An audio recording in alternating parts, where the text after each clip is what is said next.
Welcome back to another episode of Net Podsitive, where we help you to transform your eco-anxiety into action through regeneration and resilience. Today, we're here with Josh Bergeron of Tikkun Collective. Josh has more than 20 years in architecture and design fields, with a decade of that being in exploring sustainability and regenerative design, demonstrating that architecture can be a tool for social repair and environmental resilience. Welcome to the conversation, Josh. It's so nice to have.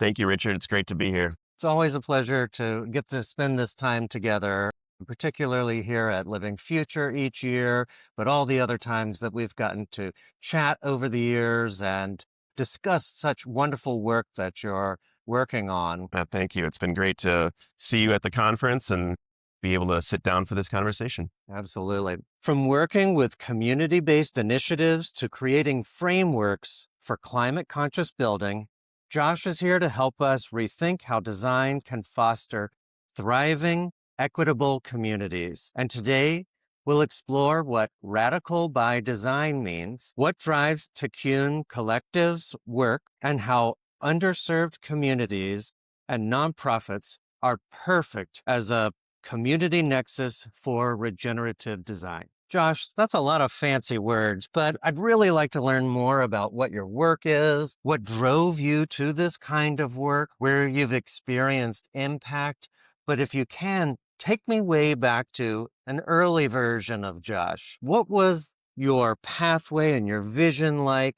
Was it a direct path? Yeah, no, like many great things in life, it was very circuitous. The path was not marked. It was not clear. I got done with grad school in 2007 and no crystal ball. So we had no idea that the recession was coming. I had aspirations of working in a small studio, being able to grow my design chops and learn about the actual practice of architecture. And as it turned out, I ended up only being able to get a job at a large firm, which in hindsight was very fantastic because I was able to weather the storm. I worked at a company called Ellerbe Beckett that got swallowed up by AECom, and we were fortunate to be doing higher education and medical design, which neither of which really were highly impacted by the recession. And so, that scarcity mentality that kind of came with the recession really I would say sidelined my ambitions around sustainability and regenerative design for a while. But in the background, I was always thinking about it. I started the company around 2012, kind of as a personal response to the fact that I wasn't getting any experience. You'd have principals say that they want to achieve sustainable goals and outcomes for projects, but the clientele was really not motivated at that time, especially for these larger institutions. And so I started just kind of experimenting and testing. At first, Tikkun was really rethinking how product design and waste streams worked. So I launched a series of lamps made from salvage materials, quickly realized I wasn't a great salesman and kind of pivoted over time. And so I used Tikkun as a basis for extra work, kind of projects. And over the years, realizing that I didn't have experience in certain areas of design, I kept pushing myself. In 2014, I quit a perfectly fine job to join a classmate from grad school where I was helping him build his practice and also trying to really figure out what Tikkun wanted to be. I was always very interested in helping community. I come from a family that was very committed to social justice. My mom marched in the 60s during the civil rights movement, and my dad kind of was in the Navy around that time, pre-Vietnam, and really kind of awoke while he saw cultures around the world and how beautiful all different people were. So I come from that. And then the environmental piece kind of came in. My grandparents were immigrants from Europe, Ashkenazi Jews, and in New York, and they were able to acquire a little bit of land in New Hampshire where they had an amazing community of friends, and it was really rooted in place. And it was, before I even knew some of these terms, it was really something that was comforting, something that was an awakening to how important nature is with people. And that was a really important thing for them. So I got to spend those summers with them at the cabin and feel very fortunate for that experience. So, all these things kind of coalesced over time, and I was doing a lot more side projects where I was exploring things. A great group of designers and I did an exhibit at the Minnesota State Fair around regenerative food systems. Okay. We were able to interview and tell these food stories about what it means to have healthy soil, what it means to have equitable food and access to food. And that was a catalyst in some ways to really say, if we can do this, what else can we do? And so slowly over time, kind of branch out and try Tikkun for a bit and then learn a lot and, I would say comfortably fail and then go back to a firm for a while and try and push those ideas at a firm and realize that that didn't necessarily work for them. And then finally in 2023, I went full time with Tikkun and I've been doing that ever since. Is there any meaning behind the name Tikkun? Yeah, it comes from the Hebrew phrase Tikkun olam, which means repairing the world in Hebrew. That seems very appropriate for your work. Yeah. So it was, I don't come from a religious Jewish family, but we are very proud of our culture. And so I kind of realized, number one, I was never a big fan of people using their names for their firms because a name is only, it's limited to me. Sure. I feel like embodying a company name in an idea or an ideal has a lot more momentum and it represents the aspiration of the company. So we use that with our vision and mission. And it was another way for me to kind of, Tikkun Collective, very intentional that we're a collective, we're a collaborative group. I don't believe that design is a siloed event. I don't believe that it's should be a kind of one ego-driven solution. And so Tikkun is one way for me to say, that's our cultural heritage. What's yours? And let's work together to build a better world. That's pretty amazing. And tell me, was this an easy journey for you? It sounds like in your example here that you've kept this dream going alive and also paid bills with other types of work and at other firms. So from your story here, you're telling me that this developed over time. Yeah. No, it hasn't been easy at any point in the thing here. Part of what in 2023, when I really just grabbed the reins and started doing this full time, and I still am a little bullish about wanting to work exclusively with nonprofits and underserved communities. And there's a real inverse to that type of work from I would say like a project management or financial sustainability side of it. So right out the gate, we're always mission aligned. I end up working with nonprofits who are trying to do something social, environmental, economic, and change the paradigm, but then they don't necessarily have the money to execute those projects, And so it's kind of the inverse from doing commercial work where they have the money, they've got the capital budget to do something, but then you're always trying to push them or suggest to them that you could do something more environmental or it's something more social. So it's a wonderful struggle, but it is a constant one. And in our connections in the past and even here now, you've given some examples or at least hinted towards working with underserved communities as nonprofits together as a nexus for change. Can you tell me a little more about that as your company ethos and how that applies into your work? Yeah, I've been fortunate enough to work. So some of the background work that I was doing before launching full-time into it has been with an organization called Pangea World Theater. And in fact, that was how we first met. I contacted you, I think around 2020. It was around then, right? And there's this wonderful group it's an Indian-owned, immigrant-owned theater company in Minneapolis. They do amazing work around challenging subjects, really confronting people with the human condition. And they were looking for a forever home. And I was startled to learn that very few people of color owned businesses like that or organizations like that have their own facilities. So they would run into, even in the arts world, they would run into a lot of challenges about renting spaces out and having access to it, equity to those spaces, whether it's for rehearsal or for the actual plays. And they were just kind of from the start of conversation and very open to the idea of what it would mean to do a regenerative living building challenge. And so they were very receptive to that from the start. And so that was both exciting and a little nerve-wracking because I was like, oh my God, now that they're into it, what do I do? So then, I'm calling you guys up and trying to figure out what that might mean. And that was a wonderful experience. That is, 5 years into it, they're thankfully, I'm able to say that they have just launched their capital campaign Oh, fantastic. for phase one. That will be renovating an existing building. So something that was, again, one of the things I've noticed is that sometimes with a little extra time for these companies and organizations, there's a lot of serendipity that happens. Starting out the gate, if we had just blazed through it, if they had had the money, we wouldn't have had all the discovery that we've come upon. And so having an existing building to work with was never part of the original plan. And of course, the greenest building is the one that doesn't have to get built. So for them to be able to renovate an existing space, improve their organizational model and structure will be a fantastic first step. And then when they're able, then we will launch into phase two, which will be an expansion and addition, and that will go after core certification. So that's one example with that organization on how we've achieved this. And I think you've also shown how momentum builds up over time as well. Yeah, absolutely. Trust. We like to say it's very important for us to build trust before transaction.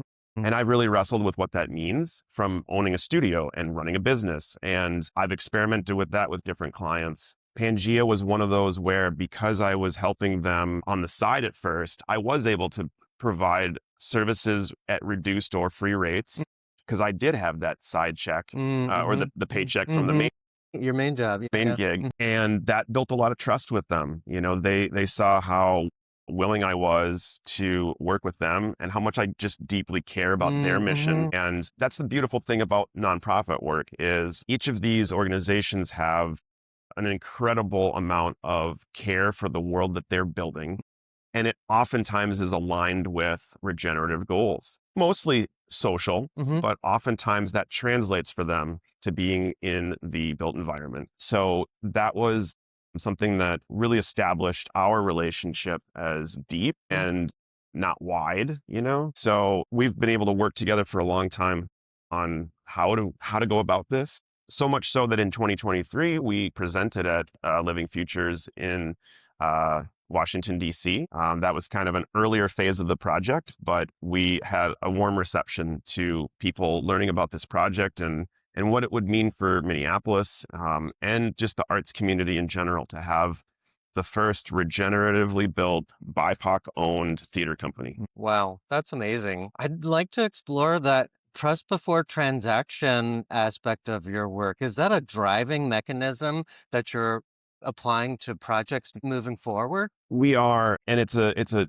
very nimble kind of concept because I'm trying to figure out, as someone who's obviously a white male, how to really be an ally for people. There's a lot of pain, there's a lot of there's a lot of distrust for a lot of really good reasons. And I am sometimes probably too cautious around like pushing people to start a contract before they see how the value proposition works for them. That honestly got me into some trouble last year just because I was so willing to start projects. And that's the other thing, right? As a design nerd, I just want to jump into the work.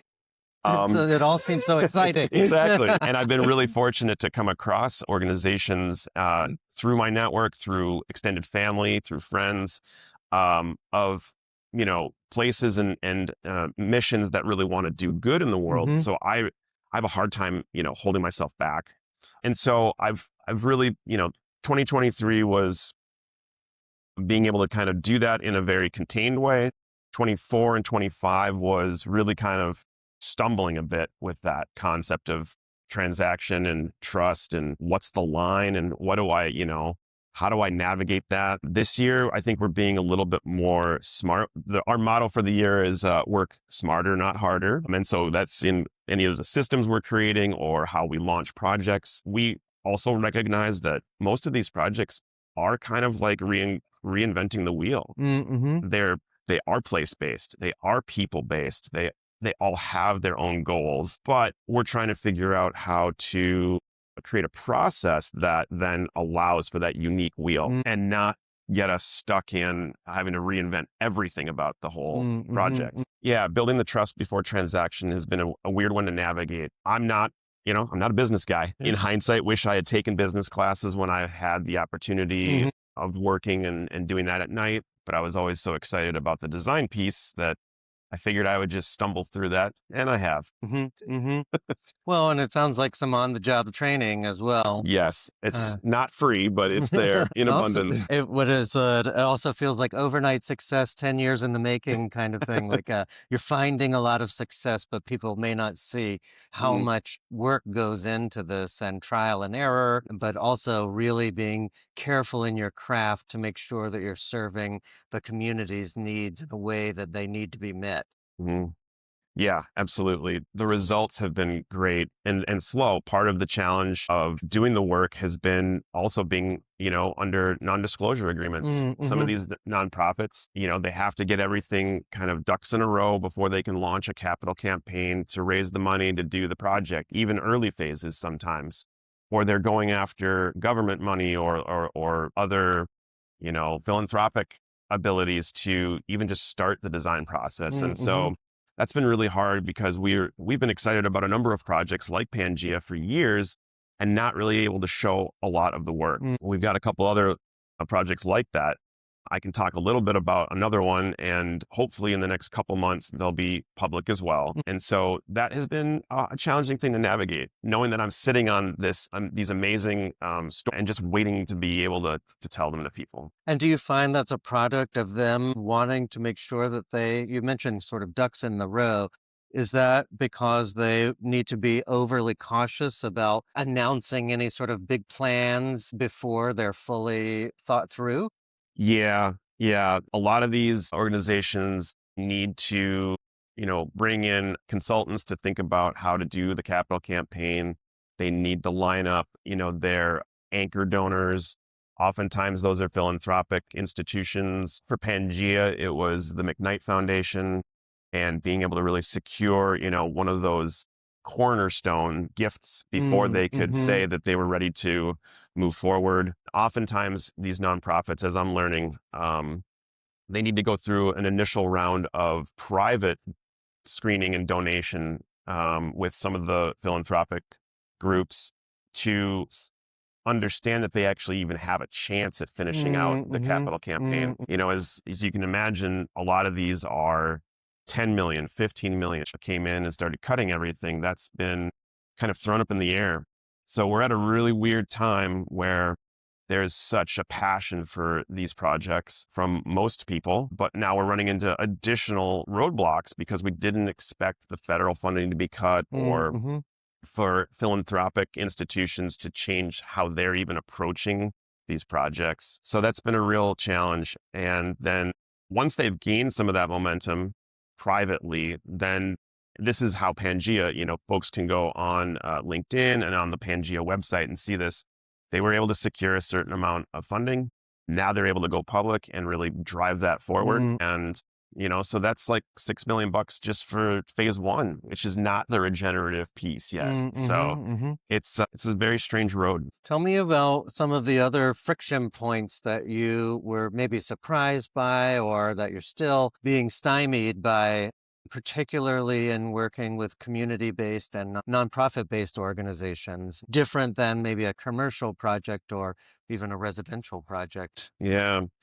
There's certainly more voices. I mean, I've had corporate projects where there's a number of voices involved, but usually there's, a very strong lead voice that carries the rest of the group. In nonprofits, as you can imagine, a lot of them are trying to be socially equitable and involve not just the executive director, but the whole staff and the whole board. And that can be a little slow. I think it's a great thing, ultimately, to try and build consensus. For one of our clients in southern Minnesota, they're a kind of regenerative farming nonprofit. So they work with immigrant groups to help incubate their business to bring that to market. And they also provide space for like community gardening plots. Came out of the School Sisters of Notre Dame project that they had done around land stewardship.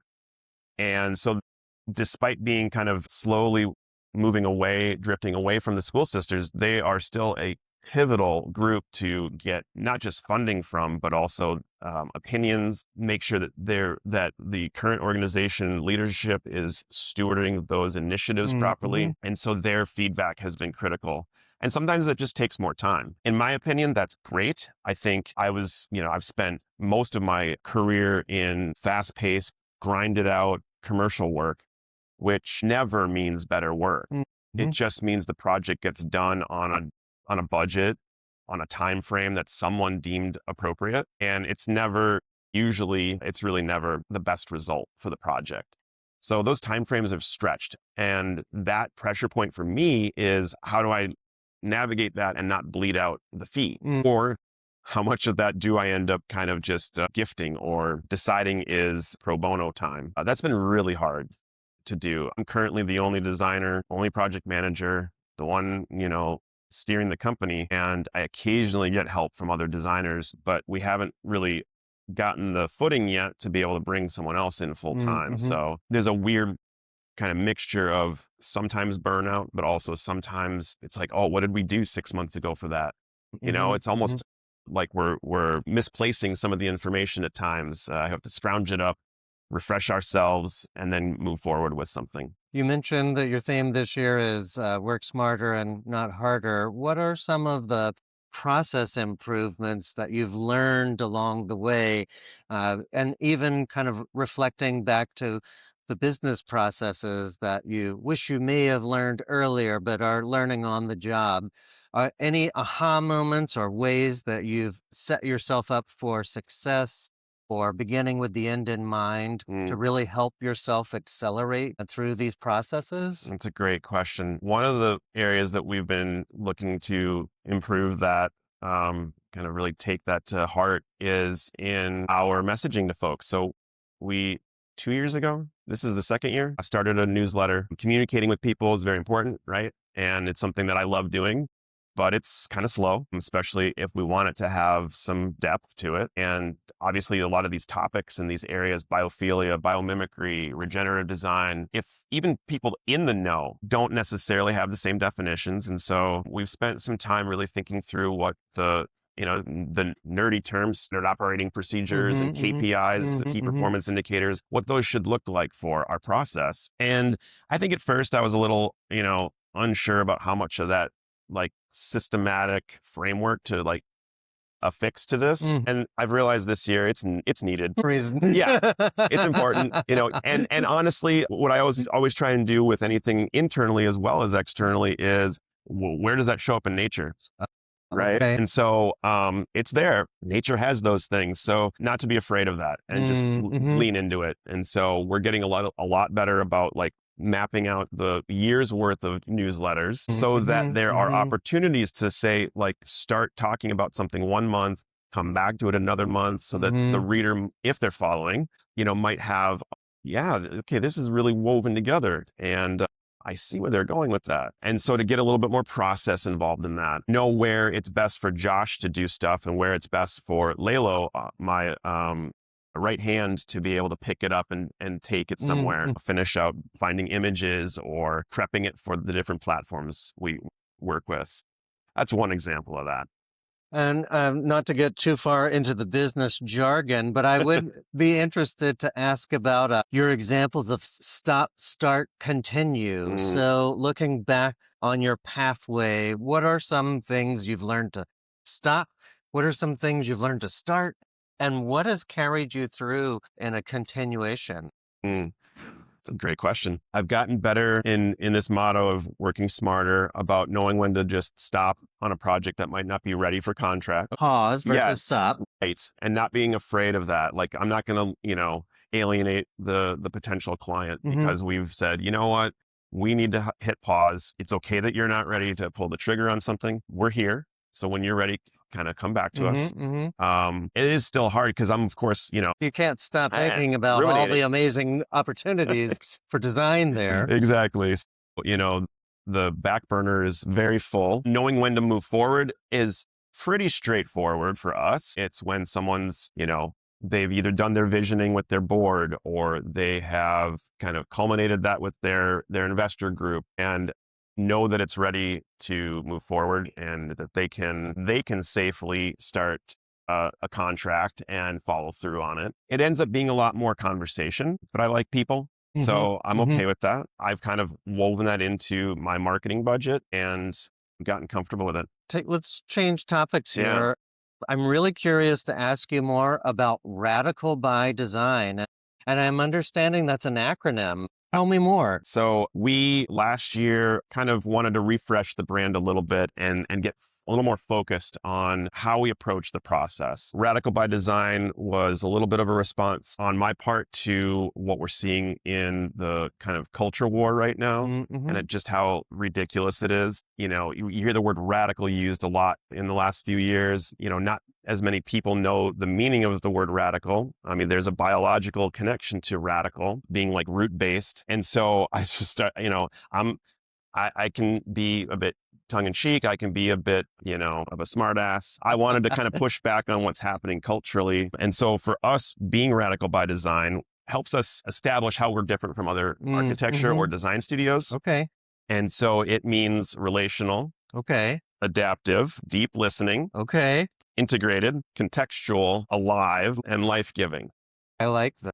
So those are some of the ways in which we start to approach clients, economies, the land itself, right? Mhm. Place is, of course, Mhm. huge in context and able then to really start pushing the flow of the work forward. And I can imagine it too. You can use it as yardstick or tape measure. You can measure your product and projects against this radical framework and almost be able to check off if you've met your goals of radical by design. Absolutely. Yeah, it's another kind of layer to, the forest covering of what are the regenerative principles that we're working with? Mm-hmm. What might be the permaculture principles and patterns that are existing? And these all, end up just becoming nutrient flows. So absolutely, radical is one way for me internally to go, have we been serving this client properly? Mm-hmm. If we haven't hit all of those, Mm. then I need to take a step back and evaluate what we're missing, because is absolutely a benchmark in which I measure our success internally, even if the client isn't aware that that might be missing. You answered my question before I even asked it, which was, are there times when you may not be fulfilling each of the items on your checklist or each of the letters here? And it sounds like there is that chance to zoom out, take a moment, review, and then take action. Am I wrong? Am I right? No, yeah, that's right. Because to be completely candid, I don't know that everyone knows how to do regenerative design fully. And Mm-hmm. I don't know that there will ever be one kind of agreed upon path to achieving it. Probably shouldn't be, because it's about natural systems and nested holes and all these kind of components that are unique to each project. And so this is one way in which I can kind of do a gut check and Mm-hmm. make sure that, for instance, relational, maybe I haven't been as relational with some of the stakeholders as need be. So then it's an opportunity to review kind of our stakeholder engagement process and say, the client might not have said this group is fundamental, but actually they kind of are. And we should probably, reach out to them more. One example of that would be in our Southern Minnesota project. The land has been identified. It's owned by a wonderful couple who are a little bit older. They're kind of in their 70s. And because of just the momentum of everything else going on, we haven't really sat down with them and spent a day just kind of saying, tell us about the land. What's the story? Right. We want Deep to hear, listening. right, deep listening. We want to hear your stories about this. So that relational leads to the deep listening. And we know that there's going to be gold that comes out of that.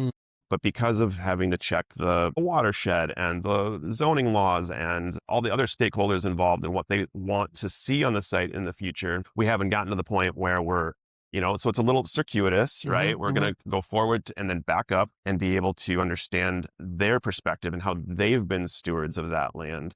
And I think through that, we'll have a better understanding of then who to contact that may have been before them, or then have the ability to then go back to indigenous elders and say, okay, we've heard this slice of time about this site. What can you tell us about this area? What's important? what should be the most thought through thing, or what should we be really cautious about. Does radical by design help you to overcome barriers by allowing you to think laterally or to think around a design challenge? In some ways, yeah, it's a very new kind of acronym and piece that we're working with clients on, but it has so far provided some great insight about how to encapsulate the full reach of what we're trying to Mhm. do. We haven't really gotten a lot of chances to explore that, but I hope to in the future. And I can even see in my mind's eye where this may even help with some stretch goals, to use more business jargon, uh, to is this radical enough? Yeah, yeah, absolutely. There's bound to be some clients who will be uncomfortable about Mhm. what it means to get to a regenerative spot. Obviously, clients are very cautious about how much money something might cost Mm. or how much we're going to have to, I won't say fight, I'll say partner with the AHJ, the municipality that they're working within. And so that will, I think, as time goes on, be a framework that we can, have our clients hopefully really push us back on and say, well, what about this? We're not quite sure that we've, whatever, seen how this is going to be fully contextual or fully alive. Talk to me more about living with that emotion and feeling of discomfort and how it works for you, against you, how you've worked to overcome that. And how do you address some of those feelings of discomfort within your own work or even in your client's project? The last few years have been hard for most of us. Seeing the poly crisis just start to bloom more all over, and the response of our governments, not just the United States, not being where it needs to be, the will to change the Mm-hmm. paradigm, has been pretty depressing for me. If I didn't have the work that I'm doing, despite the business challenges or the financial challenges to keeping the business going, if I didn't have the work, I think I would really be in a depressive state. It's a lot easier for me to get out of bed in the morning knowing that I can serve community and work towards the alignment of our values as a company, my values as a person, as a human being, and the alignment with the organizations that we serve. Obviously, there are roadblocks with, even if the federal government were in a different state, there's a lot of municipalities that they'll write a climate action plan and then not really be ready to be radical themselves Mm-hmm. in how to enact those things or to go beyond it. And a lot of our clients are ready for that challenge. They want to do pilot projects. They want to show what's possible. And obviously that's a very nerve-wracking thing. It would be if the money was there flat out, because as a designer, I mean, it's liability. It's wanting to make sure that it's going to function properly for a client. Things like biodigesters. We heard some of the sessions this week at Living Future. Like, I heard in a number of them, they're supposed to have a biodigester. It's not working properly, or there are just hiccups with some of these systems because they're so Mm-hmm. new. And that definitely gives me some anxiety. But largely it's, what are we going to face from the authority having jurisdiction? What are we going to face from sometimes these are in small towns. Mm-hmm. Are they going to see backlash from other residents or other Mm-hmm. Mm-hmm. organizations that think that they shouldn't be doing those things? So I think I'm straying a little bit off the No, question, I but think you're answering it all right perfectly. on. And actually, it leads me into another one. Have you faced kind of community challenges and pushback from folks that are maybe outside the boundaries of the project? Not yet, but some of these haven't, some of the ones that we're doing in smaller towns haven't gone public yet. Mm. What we anticipate is that there will be some. It has caused some of these organizations to change their terminology, just Mm. like everyone else, Okay. right? So instead of talking about maybe an immigrant group, it's emerging farmers, Okay. right? And then, so the dialogue's a little different that way, but that, it's kind of like, dumb that we need to do it, in my opinion, but it's also like, well, what's the real harm? Mm-hmm.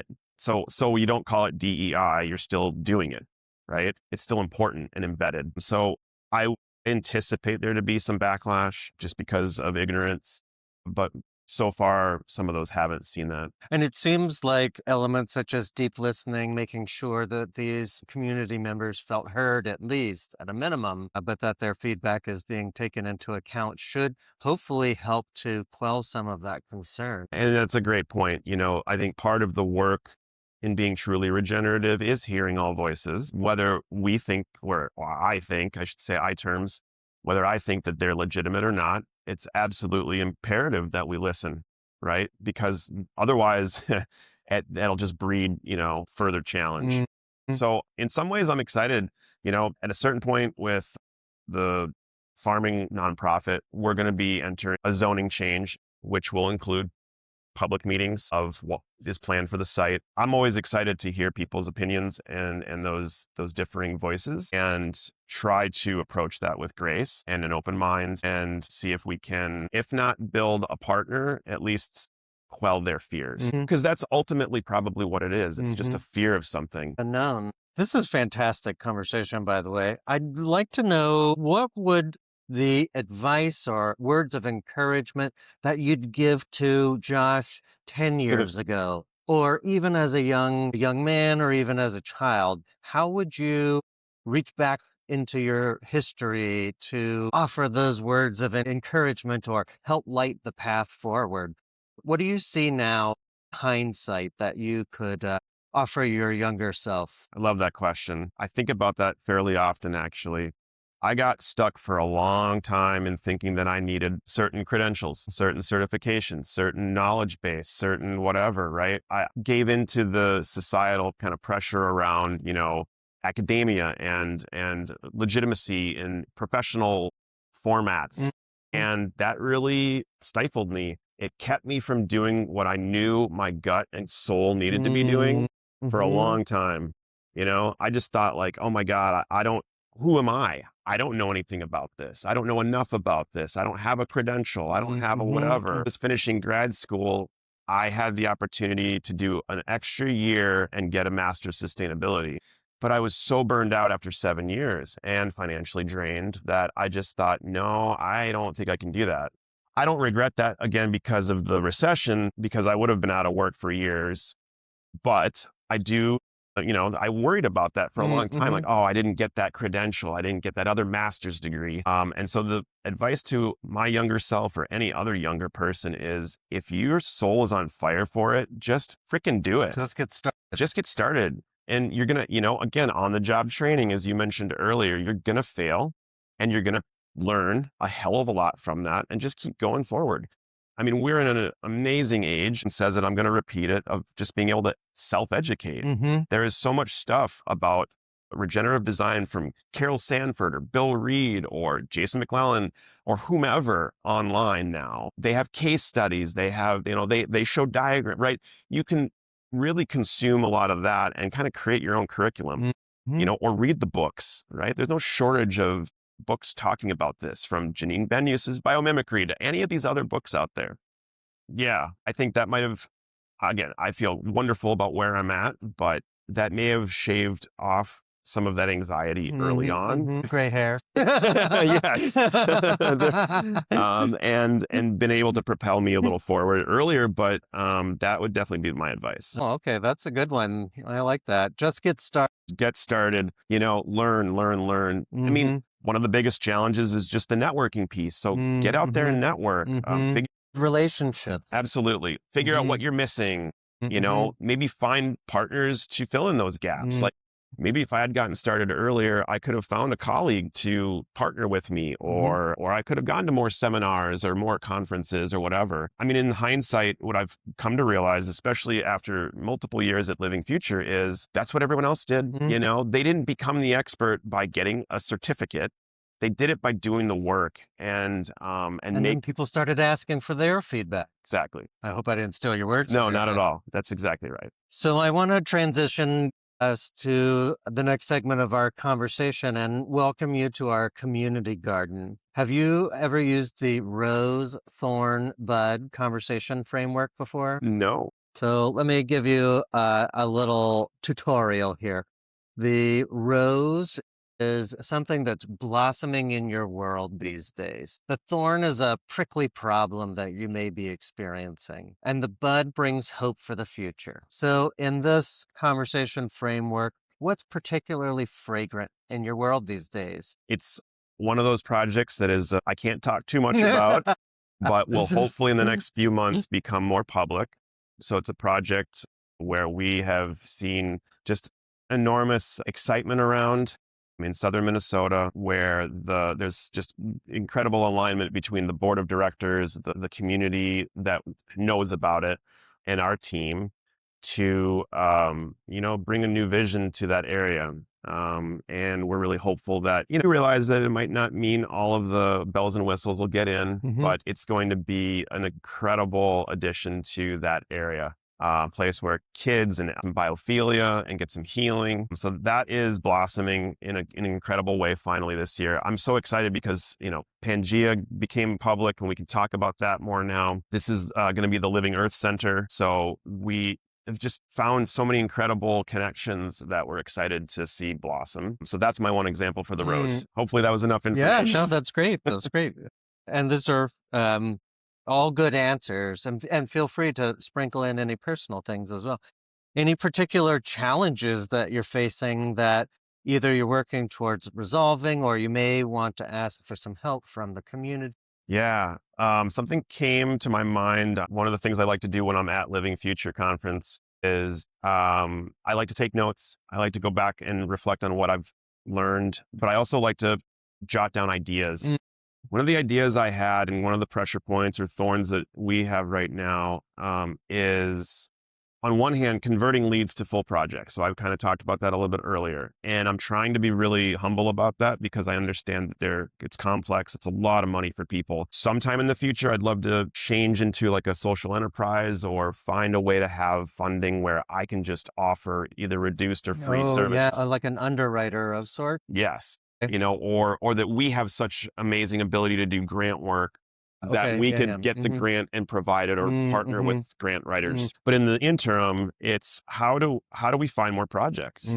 I mean, the ones we have are incredible, but it's not enough. I don't have I feel like I'm continuing to, pull the cord to get the machine started. I guess you wouldn't do that with a battery powered lawnmower, but And mashing the button. Exactly. And so we have incredible potential, but it's not unleashed yet. It's like unbridled energy. Absolutely. I mean, I have 5 projects or potential projects, and I don't have any confidence that they're going to pop. But if they did, it would be life-changing for us and those organizations. Yes. And then I could staff up a little bit and all that. So one of the ideas I had was reaching out to folks at Living Future to see, hey, is there an opportunity to create a hub? If we're all talking about accelerating the ecosystem and propelling the work forward, how can we try and help studios like mine selfishly, but also it would be something we would work to help from the community to just connect clients and studios. Like a matchmaker. Yes, exactly. Like a regenerative matchmaking service. I like it. Or larger firms that maybe, they don't want to go after something that they've heard about or it's too small for them. Okay. It would be fine for us to pick up, Not giving a no, but an alternative answer. Yeah. Okay. Yeah. Or because a lot of the work is regionally based or place based, maybe some of the larger firms are hearing about people in, let's say, Minnesota who need help, and we could possibly pick up on that. Or there's more partnership. That's the collaboration piece. The collective is about partnership, not just with the client. We want to partner really well with the contractors and other design studios to explore, for us, the most important thing is to survive and then become thriving and get the work done. All within a mission alignment. Yes. So I'm curious whether there's an appetite out there for creating some kind of a hub for disseminating clients to studios. Or even at the minimum, just a peership that you can exchange ideas and even potential collaborations. Absolutely. Even just getting advice. And that's one of those things I guess I would have liked to have learned at an earlier age. It's okay to raise my hand and say, I don't know how to do this. I don't know how to turn this company into a 10-person studio. I don't have that experience. I'm all ears on how to do it. It's what I would like to do because I think just we would have greater impact. And so that's kind of the thorn, is like, how do we bridge that? You know, I mean, I've been able to kind of keep it chugging along and the work's been incredible, but I want to do more of it. And how to scale. So what's bringing you hope for the future? Definitely coming to Living Future gives me hope. Yeah. You know, it's been mentioned a number of times, but it's just, it's important to be in community, and it's important to cross-pollinate and to whip up that excitement with each other. I think there feels like, I hope I'm not, going to misspeak here. There's starting to feel like a global shift away from some of the more destructive tendencies, some of the more authoritarian mentalities. You know, Hungary was really hopeful. Seeing Hungary vote out Orban was extremely hopeful to me. It gives me great hope for America that we might not have to, I'm just going to say it, we might not have to collapse before we rebuild something. We may have a chance to reinvigorate this country and get back on track with sustainability and just equity and being good humans. So there's some hope in the kind of global sphere right now. Locally and personally, there's just a lot of excitement around a few projects that are brewing and bubbling. I like the thingy. Josh, this is amazing. Thank you so much for sharing, particularly your experiences. I'm so happy to hear both your vulnerability and the hope for the future and the being radical by design. And I think it's important to mention again that it's around relationships and the relational connections between us, being adaptive and fluid enough to find new channels to flow. Deep listening, I think, is very important here, and really support the other elements of this, particularly with a deep integration along the way as well. And then context really matters here. You're working locally, you're working globally, it's all happening at the same time and at different scales, which are really providing a fantastic opportunity for other organizations to continue their growth and development and to continue to reach their missions as well. And I think it's points to the last two of alive and life-giving. Those are very important elements here to not only keep projects and programs alive, but that they are life-giving and allow us to continue long after we're not here anymore and for future generations. Yeah. So Great encapsulation. I've got a last question here, and it is not related to the others, but tell me about one of your favorite places in nature. Where do you go to unplug, to unwind? What's your favorite place? I would definitely need to say it's our family cabin in New Hampshire. Yeah. That is something that I keep coming back to. It was the first place that I got to really spend extended time in nature. For those that might know about New Hampshire, it's still sparsely populated. We're in the middle of nowhere. Our township is like 200 people. The land really hasn't changed in the 40-something years I've been around. And aside from some logging that happened and the way that my grandfather got the land, it hasn't changed much in, 100 years. This is actually our 100th anniversary of having the land. Wow. So for, their immigrant story and being, pretty low income, middle income in New York City their whole lives, to have that place where they could go that was theirs, that they could steward, that they respected, that they took care of, was an amazing model for me. And a place where as a kid, I could just run around and pretend it was Endor.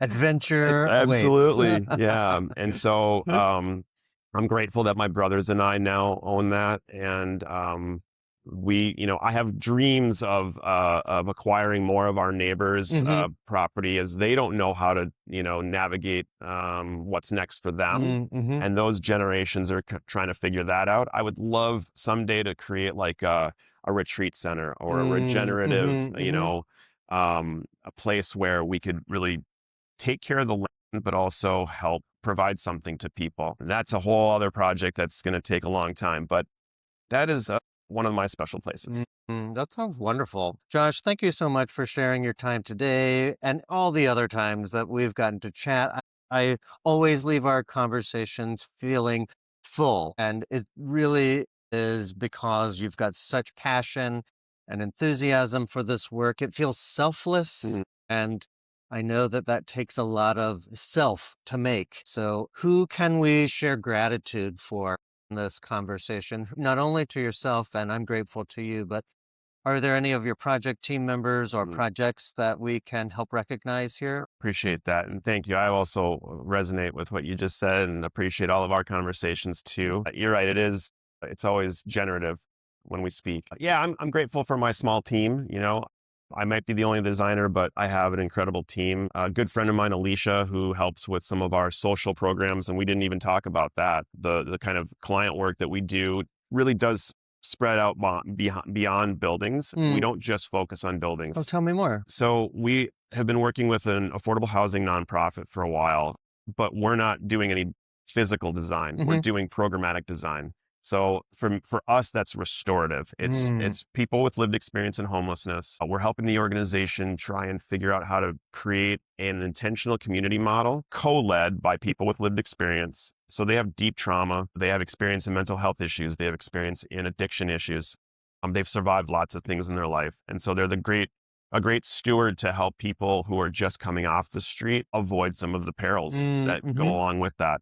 So we're helping from a restorative perspective, socially and economically, to see how we might be able to empower them to create a program that we can take this intentional community model into an existing affordable housing residence, work with their residents to improve social connectedness and hopefully improve health outcomes. So it's a little new for us as well. It's one of those areas where we're learning a lot. My friend Alicia is spearheading that work. And then we have a great executive assistant, Laylo. She's in South Africa. And so that's been really cool. I mean, it's hard not being in person, but it's wonderful to have someone who's coming from a different culture. She's Zulu. And it's just, I learn a lot and it enriches our lives every day. So those two are for sure people I wanted to bring into this. My family, my wife, great support I have at home. Late night conversations, wondering how to make this all work. Absolutely. My wife's a landscape architect, so occasionally I pull her in, the areas where I'm like, I don't know if I should do this. What do you think? I get great feedback from her and support. So it takes a community, that's for sure. Absolutely. And should. Yeah. Josh, where can we find out more about your organization, Tikkun Collective? Where can we find out more about your projects and how we can support them? Yeah, great. Well, we have a website, www.tikkuncollective.com, Tikun collective.com. We are also trying to get our Instagram page back up and running. It's one thing that we haven't been focusing on lately. We're also on LinkedIn, but there's quite a bit of content on the website for folks to learn about what, if you want to dive deeper into what radical by design means, we've got that there. We've got a lot more content, some of our projects that are public, as well as some of our aspirations. Oh, wonderful. Well, I'll be sure to check that out, and hopefully there's an opportunity to contribute. Josh, I really have enjoyed today's conversation. I'm looking forward to the next time and to see how this momentum will carry you forward and upwards. Thanks for joining me here today. Thanks so much. Appreciate it. And if you'd like to hear more episodes like this, please do like and follow us. And we'll see you on our next episode of Net Podsitive.